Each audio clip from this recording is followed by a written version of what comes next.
Welcome to Out There with Lorraine Sanders, conversations with experts at the forefront of communications. Hi, I'm Lorraine, and in this series, we're talking with venture capital marketing and communications pros about their work, their strategies, and how they stay sharp. Keep listening for tactics, tools, and the mindset work helping them get out there in a fast-paced, high-stakes world. Let's get into it. Dan, I'm excited to talk to you today. Welcome. Hey, Lorraine, great to be here. Yeah. So I always like to start out by asking people kind of a weird question. I want to know where you are in the world and what room you're talking to me from. Can you orient us in your world? Yeah, so I'm sitting in my office at my home in central New Jersey. It's the beautiful green part of the state that you don't see on The Sopranos or Jersey Shore. Nice. Nice. Okay, great. So do you work from this space, your home office, most days of the week? Are you remote? Do you go in? What's your kind of day-to-day look like in terms of workplace? Yeah, I do work remotely. My fund, AI fund, is headquartered in the Bay Area, and I'm out there 4 to 6 times a year, and the rest of the time working here on the East Coast. That's awesome. I love an excuse to go to the opposite coast 4 to 6 times a year. You know, Exactly. more would be hectic, but that sounds like a nice sweet spot. It's great. And being a partially remote team, you get the best of both worlds. And you go in, you get the excitement, you fuel up, and then you go back to your home office and do the heads down work. Yeah, and like decompress. Okay, so you mentioned AI Fund. Tell us what you do and what AI Fund is all about. Well, I lead marketing at AI Fund, which is Andrew Ng's venture studio. Unlike a traditional VC, we don't just invest.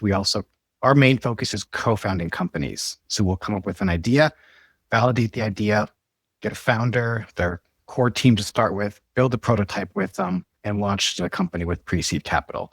We're on the cap table as a co-founder. So my role splits between marketing AI Fund itself and supporting our 40 portfolio companies with their early marketing and comm strategy.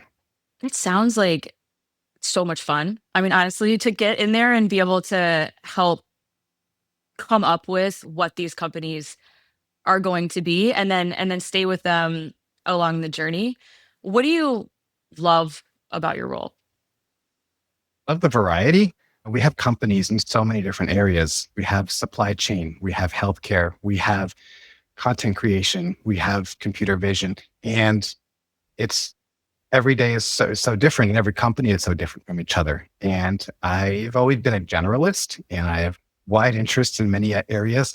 And this is a way to really fuel that because, one call, I'm talking about comm strategy for a supply chain company. And then the next, I need to rapidly get up to speed on avatars and voice technology. See, I love it. That's one of the things that I love about the venture space is that for people that get bored easily and want to have their minds going lots of different places, it's such a great place to be. And it sounds like you've got a little of that. And I know from, talking to you before and stalking you online that you also have a lot of interests outside of this, ranging from like art to you were a podcaster. So I want to get into all of that up ahead in a little bit. But before we do, I'd love to know how you got into this space. And especially like, were you aiming to get into the AI space? How'd you land here? Yeah. So I think ultimately marketing is all about people and relationships. And that's actually how I landed in here. I used to lead marketing at a system integrator, and I wanted to break into the AI space. I was taking a class, one of Seth Godin's marketing classes, and AI Fund's previous head of marketing was in the same cohort with me. We kind of clicked, and it turned out she was looking for someone to join her team, help operationalize her strategy. I was looking to move on, so the timing worked out perfect. And I really wanted to get into more of the AI world. I could see the writing on the wall. This is where the world's going. So I ended up starting in April, and then November of that year, ChatGPT launched and everything changed for AI. So I got in right in time. I mean, yeah, talk about right place, right time. That's so interesting that you also kind of felt the like tailwinds or not tailwinds, whatever the pre version of that is, happening. And I got to ask you, so I find these like serendipitous kind of meetings that you're not even looking for or expecting to be really, really fascinating. Were you doing the Seth Godin class just to shore up your own sort of knowledge base? Did you have a goal there? Like, what led you to that, which is what ultimately led you here? Yeah, it really was just, I'm a very curious person and I want to stay up to date. So it was first and foremost about keeping my skills fresh and learning new marketing techniques. I think you get the most out of something like that if you go into it looking to learn and, perhaps help other people in your cohort. I've never had success going into an event like that thinking I'm going to meet someone to hire me or I'm going to get a Yeah. job out of this. I'm going to get a client out of this. That might happen, but going into it with that mindset, it kind of pollutes the whole thing and it never works. Yeah, and like you never would, but then I do feel like sometimes these things happen that you're totally not expecting and it like breaks open this whole new, chapter in your life. Had you had experience with the venture space prior to coming to work with AI funds? No, no. I was doing marketing for this tech company. Previously, before that, I worked at an agency. And before that, I was in higher ed public relations of all things. Oh, interesting. Yeah, so it's so fascinating because I feel like there's a lot of people that I talk to in the platform side of venture. I mean, it's true for a lot of investors as well, but that, they come into this having been somewhere else first. And, do you think that the skill sets that you develop beforehand, like what is it about them that translates into this space? And maybe what is it about you that really jives with the space that you find yourself in? I think some roles are really well suited to a specific kind of path. Like you want to be an accountant, you study accounting degree, you take a CPA exam, and you're an accountant, and there's a very prescribed path for that. I think one of the things that makes VC so interesting and also kind of hard to describe is that it's everything. There is no path, especially outside of the investment side. And you have to wear so many different hats and you have to be able to contribute in so many different ways because typically VCs operate fairly lean teams. Hmm. And you're not going to learn how to predict what's going to be big next based on business school or something like that. I think that nobody can predict perfectly, but the people who can are usually very well rounded with broad interests across a wide swath of areas. And it's that ability to connect seemingly random things and find patterns in there or find ways to connect new ideas together.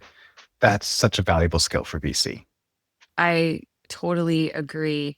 And it seems like something that is extremely valuable for being in the AI space as well, because of how rapidly it's changing and growing. And like, if you have that kind of ability to zoom out and make connections and try to figure out what might be useful, because now we have all this tech, like you can almost do anything, that seems to be even bigger of a lever to pull. Can I ask you? I want to get into like I know you've got a cool AI story that I want to ask you about in a minute. But can I talk to you about the space just kind of generally? Because you're like so on the inside and see all of this from a really cool vantage point. Do you think we as comms marketing people should be excited, scared? Like, where should we be falling on the continuum facing everything that's happening right now? I think if you want to do marketing the way you've always done it, then you should be scared because change is constant. However, if you're excited about doing marketing in a way that's more human than ever, I think you should be really excited because that's what I'm finding AI is enabling. Interesting. So, for example, bad marketers are filling the internet with slop. And it's just, AI created nonsense that isn't really helping anybody, but it looks really great. And that kind of thing is driving people to really appreciate in-person gathering and the connection you get from being together in the room with someone. But how do you get the right people in the room? Like that's the biggest event secret, I think, is having the right Mm. people in the room first. Everything else builds on top of that. Yes, have some fun swag, have good speakers, have good activities, but start with having the right people in the room. How do you do that? There's AI tools that can help with that. And you put in information, say I'm knee deep right now in organizing our CEO and co-founder summit. So we know all about our companies. What I'm going to do is put this information about the co-founders that are attending the event, put into a tool called Orbit, and it will help me connect the people who really should make sure they have a conversation during this conference together. We've also done that for the founder community we run virtually, but it's, what are you building? What are you struggling with? What is on your mind? Here's someone in the community that has the exact same things. And like, we almost had someone find a co-founder through this kind of AI driven matching. It's really cool. And is that the same Orbit that's used by the VC platform Yes, it is. community to do the matchmaking across the membership? Okay, cool. Yes. I love that. So do you do a lot of events with AI Fund? Yeah. So we do a variety of events. We do events for a portfolio, like kind of the standard co-founder CEO summit type things. We do events where we get them in front of VCs. They can do a pitch night or demo night. We run a community for founders outside of our portfolio, and we'll bring them together for networking events. And I don't know if you want to talk about this now, but we did this really cool event over the summer. It was a hackathon, but with a twist. It was about building new products. Yeah, let's talk about it. Okay. So basically, speed is like one of the main core values at AI Fund. We are obsessed with doing things as fast as humanly possible. Not in a move fast and break things kind of way, but in a like, if it can take one day, why should we spend 2 days on it? Yep. Okay. So what we did, we did this, we called it a build-a-thon, and we invited about 100 or so of the best developers in the Bay Area. Actually, people came from all over the world, so not just the Bay Area. They flew in to compete. We had them apply to come in, and they come in. We're in Snowflake's AI hub, and at 10 a.m. we give them 5 specs for products. They need to build and fully deploy these software apps by 5 p.m. that day. So No you're pressure. going from idea to product 5 times in one day. And, the energy for that was just really exciting. And it's kind of bringing that idea of this is what's possible with AI assisted coding to the broader community. And you can see like how fast you can do things.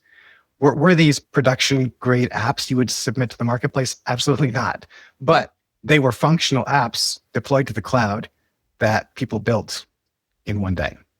And that kind of speed is just something that's really exciting. Okay, so 2 questions jumping off of that. One, I'm curious if any of the things people created then came to fruition in some other way that you'd want to call out. And then secondly, I know that you have your own experience vibe coding an app, and I want you to tell that story. But first, did anything come out of the hackathon that, deserves recognition? Well, so the normal hackathon, you would bring your own idea and you would noodle around with it for 24, 48, 36 hours and then demo it at the end. In this case, we provided the ideas. Everyone was working off the same hymn book, if you will. And, it was just how they would approach the problem and how fast they could do it. I'm not aware of how they developed it beyond the competition boundaries, but some of the kind of exciting things that happened. So applicants would come in, they could compete solo or form their own teams. The team that took second place, there was a developer, I believe, there was a high school student, and there was a member of our founder community. And he describes himself, I think, as like a 50-something finance guy. He's the MBA who would run the startup traditionally, right? And even like a few days before the event, he was in the Discord conversation, like, I really don't know coding. Should I even show up? And everyone was like, yes, you got to come. So this unlikely team, they met each other that day and they worked together and took home second place by That's awesome. combining their vastly different experiences and perspectives together. I love that. And it's always great to have examples of unexpected or, teams with different kinds of people on them really making something happen in a day, no less. So, moving on to you and your app experience, you recently had something that you created go viral on LinkedIn, and I'm just fascinated by it. And I thought it had an amazing use case that I've thought about a million times, but never thought of making an app about it. So, tell us what you did and what happened. So if you ever wanted to copy something, then copy something else and paste the original thing that you copied, that was a problem I wanted to solve. And I was Googling around. Basically, it couldn't be done, what I came up with. So I opened up Claude Code. This is my first time really using Claude Code. Highly recommended for anyone who hasn't tried it yet. It's essentially the chat interface you're all familiar with, but in a coding tool. And unlike trying to do something in regular Claude or ChatGPT, because it's in the terminal window, it actually starts doing the actual building for you. So anyway, I opened it up and I've been kind of learning coding and software development a bit over the past year. And I got to say, it's not coming naturally to me. It takes me hours to get something done, and then maybe it doesn't work. And this was the first time where I had that like magic experience where I just tell them what to do and it works the first time. So in about half an hour, I had a production ready app that I use all the time now. I posted about this on LinkedIn. I shared the app for direct download and also the GitHub repo if you wanted to build it yourself. And people were really excited about like what this was and how you could do it so quickly. I think it went viral, obviously, because you shared it in your newsletter. So that was the key unlock. Yeah, I'm sure that was why. Of course. Something interesting that I thought was funny, probably about half the people, or maybe a little less than that, were commenting, oh, you should use such and such tool that already exists instead of building your own. Or, you hit this esoteric set of keystrokes and Mac has this functionality built into it already. And I mean, one, all those methods clearly had bad SEO because I couldn't find them. And Right. if you can't be found, you don't exist. And two, it kind of misses the point because this was a really low stakes way to build something and learn. And I'm really pleased with what I built, how it came out. Like I said, I still use it. And, okay, so what? Someone else made it already. I'm not trying to sell this. I want to learn the material and how to do this bigger, better next time for something else. So it was a fun way to do that. Yeah, and I think like there's something so cool to me about having your own issue that you want to solve. You've got your own computer setup. Like this isn't something that needs to be universal for every type of laptop or computer. I know people debate about, well, you could do this on PC this way, you could do it on Mac this way. Someone was telling me because I've mentioned this to a bunch of people, I'm like, this app, like, Dan created it and it could do this thing. And someone was telling me, oh, well, certain phones have that built in where you can like pull down, da, da, da. I'm like, I didn't know that. There's something so beautiful about just being able to create it. You can use it, it solves your problem, and then other people can get excited about what's possible. So, whatever to the people that are in there talking with their, like, I don't know, it's making me think about all the Reddit threads I've read about stuff that I've searched up, and they're like, well, you could do this. And I'm like, I'm not doing that. That sounds like hours of my life. Let me ask you in the weeds, okay? And I think I asked you this like when we were talking a couple weeks ago, but just like virtually hold my hand here. Downloading Claude Code. I have Claude Pro. Every time I go to download Claude Code, I'm like, I don't really know what to do with this. Can you give me like in a nutshell, and just for the benefit of other people that are like me, what do we do with it to get it so that we can use it on our computer? Google it? Literally the easiest thing would be to ask Claude to walk you through it. Of course. Okay. I That's don't what I'll remember do. the specifics, but I do remember that I just had Claude tell me what to do, how to get started. Well, and if it's not dramatic enough that you're like, this is what happened and blow by blow detail, it must be fairly straightforward. Yeah, it is. Yeah. Okay. All right. So anybody who's listening to this who's worried, like me, that they're going to go down some kind of, tech nightmare rabbit hole, that's not what's going to happen. You'll get this thing, you can use it, and it'll do cool stuff for you. I'm Right. personally like dying to use it for the purpose of helping me clear out and organize. Like I have literally like 5,000 files in my downloads and I can't stop like downloading and not organizing. And I hear tell that Cloud Code can help you solve that problem. So that's I'll my bet it could. objective. Yeah. And, Yeah.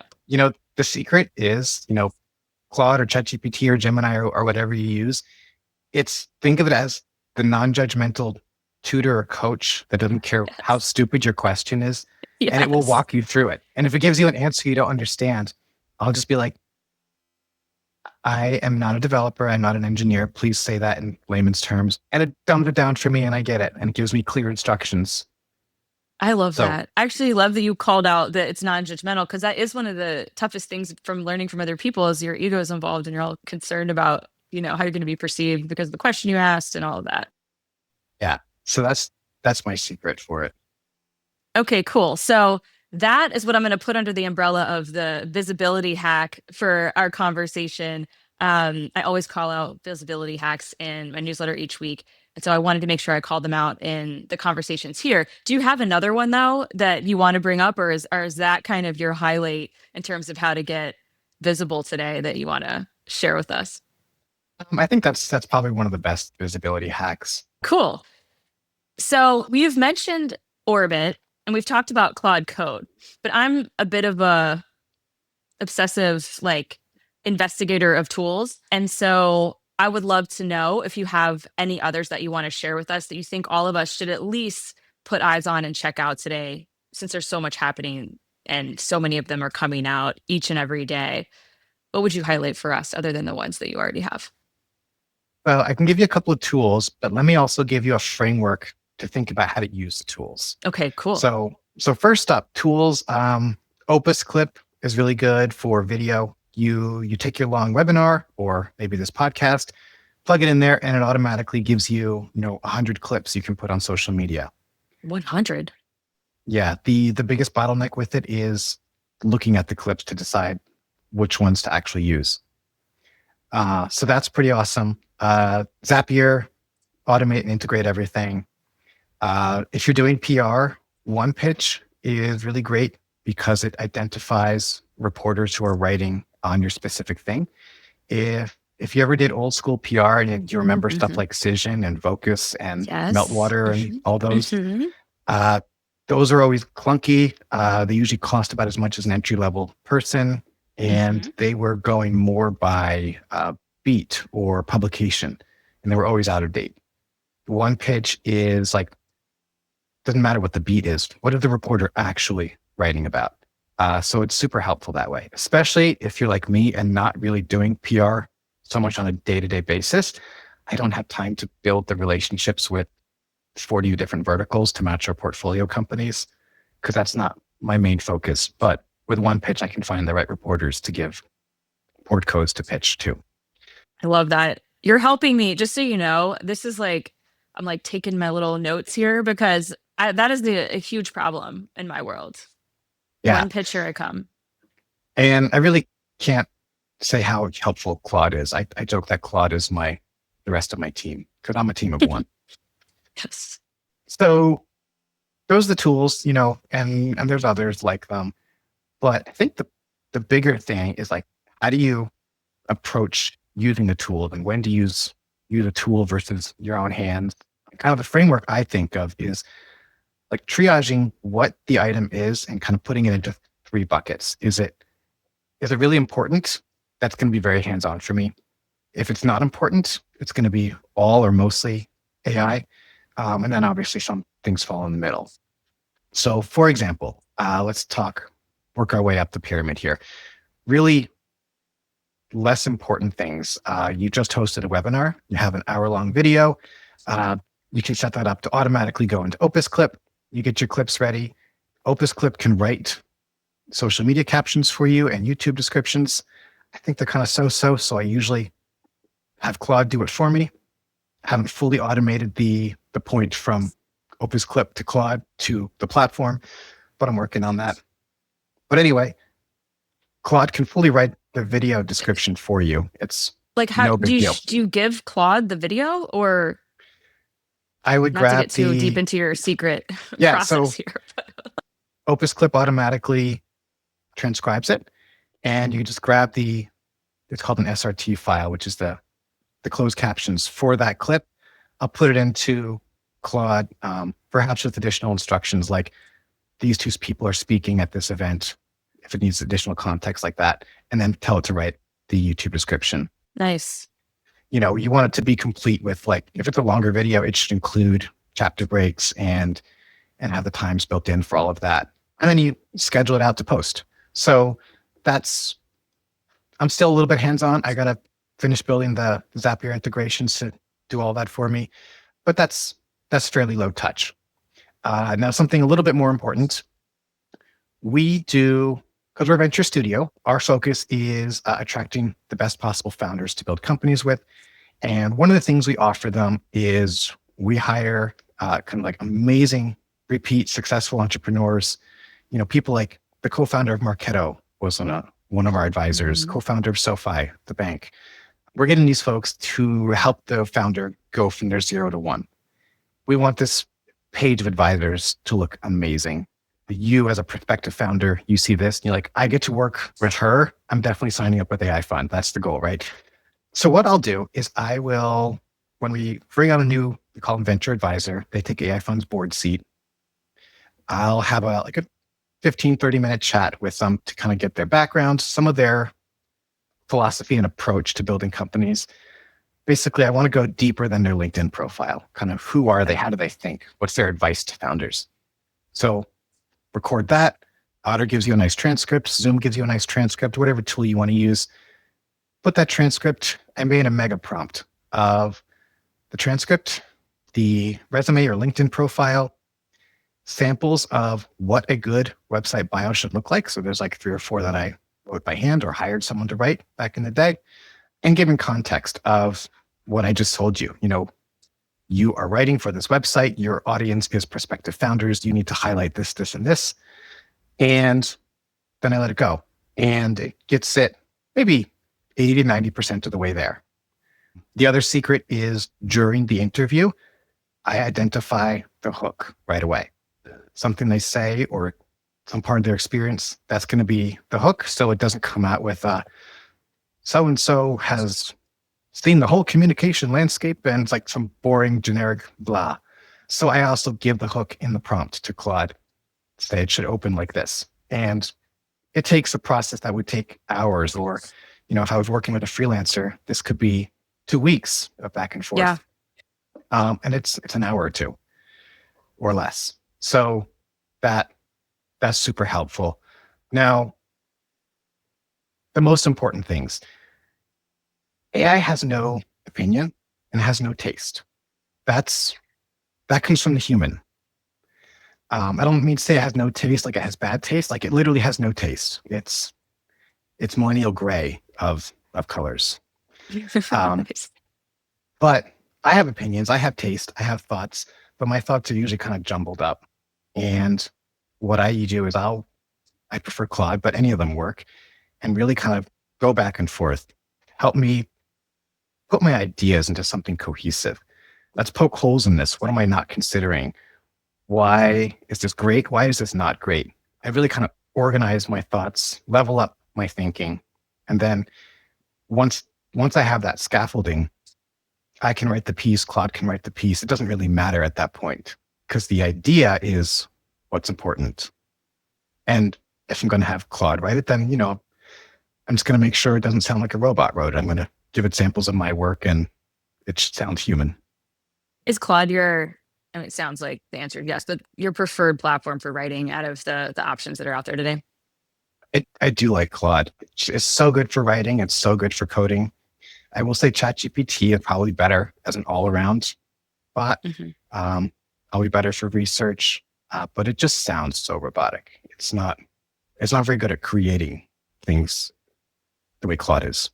It feels similarly. I've had experiences where I'll put the same prompt or request into chat and then into Claude and even say something like, you know, feel free to be creative. Give me some ideas that I might not have thought of or something like that. That's pretty vague. And I've been very impressed with what Claude will come back to me with.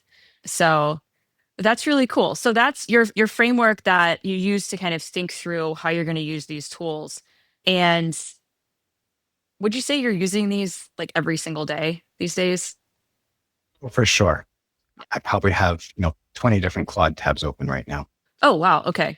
I've got like a 65 tab problem, but there's just the one Claude in that mix. And maybe I should start like expanding that out so I'm not jumping back and forth all of the time. Okay, cool. So I feel like we've got like a lot of tools to check out and things to, experiment with in our workflows, thanks to Dan. As we're kind of getting to, the final part of the conversation, I want to ask you what I think is kind of like the most important stuff. We work in a really interesting space. It's super fast paced. I mean, you brought up, speed is the top priority. And then also, so many of us working in the platform side of venture, whether it's comms, marketing, events, talent, you're in a small team, if not a team of one. And so I'm wondering what you do for yourself just to keep yourself like mentally, wellness wise on track and like feeling good. Is there anything you want to share with us that is like a cornerstone of keeping Dan like solid? Yeah, so there's a few things. I guess the analogy I like is personal finance has the concept of paying yourself first. Hmm. So I think that's the approach I take here. So I need movement. So every day starts with some activity, running, exercise, swimming, yoga, whatever. I do it all. Every day needs some spiritual connection, prayer, meditation. We're so much more than just the intellect that's exercised at work, and all parts of us need attention. So that's key to the morning starting well. Beyond that, hobbies outside of work. When I'm not promoting our companies, I'm an artist, and I find that maintaining an art practice is very fulfilling for my spirit. So I've been doing that for many years. I actually have a book coming out. It's in the process of being published. So soon after this podcast comes out, it'll be coming out. So that's exciting. Can you tell us a little bit more about that project? Yeah. So what I did is I have two girls, and I was wondering one day, like, wonder what they're going to be when they grow up. And I realized I couldn't think of many or in some cases, any women in whatever field. It's like, that's a problem. So I started doing some research, and I realized like there's all these amazing stories of women who made an impact in the world, and their stories were just not being told. So in my art practice, I like to draw portraits on paper maps, like just a road map or a trail map, something like that. And it's an ink drawing of the person on that map. Sometimes the map is related to their story. Sometimes it just, the shape of the person's face fits perfectly with the way these roads are laid out, and it just is very harmonious. So what I started doing was I collected hundreds of stories of amazing women and things that they did, narrowed it down to about 3 dozen, drew portraits of women on maps that are relevant to their story. So, for example, I had this woman. She was the highest ranking female military officer in the U.S. Army, Navy. There was a Tom Hanks movie that she was actually, not her, but the person played her in that, where he was captured by pirates. So I drew her on a map of the Pentagon, which is where she served for part of her career. And, lots of things like that. There was an illustrator, and she was Native American. And I drew her on a map of the location where her ancestors lived before they were driven out. So things like that. Each drawing is then paired with a vignette biography of something they did. So it's not the Wikipedia, I was born here, I did this, did that, and then died. It's a story of how they made an impact in one particular thing that they did. So the idea was it should be interesting and relatable no matter what else this person did, no matter what your politics are, and no matter what your other beliefs are, you can read this story and see the accomplishment for what it is, regardless of what other things this person did that you may or may not agree with. So it's called Fearless Portraits, and it's coming out soon. I feel like hearing this is making me, if anybody remembers the phrase verklempt from back in the day, I'm like, oh my God, it's like so heartwarming and so cool that you've done this and that your girls are like the inspiration for it or, a reason that brought you to this. How long have you been working on this? This project back in 2020, and it's been a little bit of a more off than on journey since then. But then I got the creative kick in the pants to get this thing finished this year. Was there anything that was like the catalyst to the creative kick in the pants? Like what motivated you to actually get on it? Some people in my circle were either publishing books or talked to me about their writing, and the project kind of languished and become one of those like, I don't want to pick it up. It feels like too much. And then I got inspired, and now I'm just working with the layout artist to get it set up. So cool. Well, I cannot wait to share your book when it's out and hype it up because I just love what you're doing. And I really love your art. I will share in the notes for this episode and, on social links to your work because it's beautiful. So thank you for telling us about that. And before we close out, for anybody that's listening that is interested in getting into the, platform side of venture, into the comms and marketing side of venture, do you have any advice on what to do and how to get closer to the space? I do, but can I go back to our old question for one quick second? Absolutely. In terms of staying sane in venture, Oh, yeah. I think the Tell me important more. thing to remember is, 90% of the startups you work with are going to fail no matter what you do. And like, I just keep that in the back of my mind. Like, I'm going to do my best. I'm going to work hard and give them everything I can. But at the end of the day, most of them, this is a high risk business. Most are not going to work out. And put that against your kid has this event or something like that. And it just helps me keep the right priorities around things. Yep.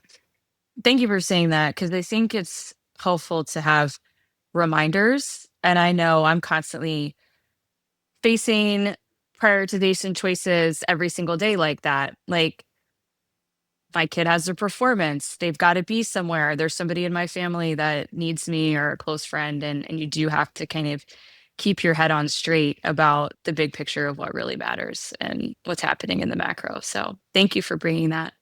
And then for our would-be venture comms folks, I don't know, any thoughts? So I think the biggest hack to succeed in venture and to get into venture is to be a very curious generalist.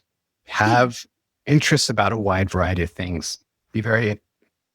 Explore your interests around everything, because someday you will connect reading this poetry book with this AI startup, and it'll be helpful for you.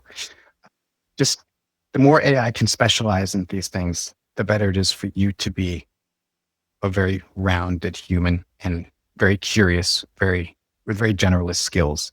I can't speak to the investing side of VC, but that's what I've seen for the platform. Yeah. And that's a through line that is popping up in the conversations I'm having with people for this series. There are a number of people that have described themselves as very curious, very creative generalists.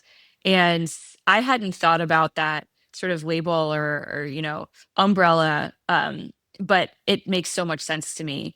And I think you're spot on. So I so appreciate you sharing everything you've shared with us and telling us a little bit about your world. Where can people find you if they want to keep up with when your book is coming out? And also, where can they find AI Fund if they want to get in the mix over there? Okay, so I'm on LinkedIn. That's the main social media I use.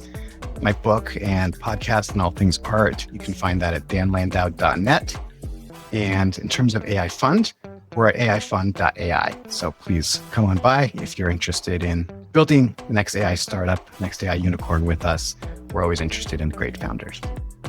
It's awesome. Thanks so much, Dan. Thanks, Lorraine. Great chatting with you. You've been listening to Out There with Lorraine Sanders. Hope you enjoyed today's episode and join me next time for another conversation helping you get out there.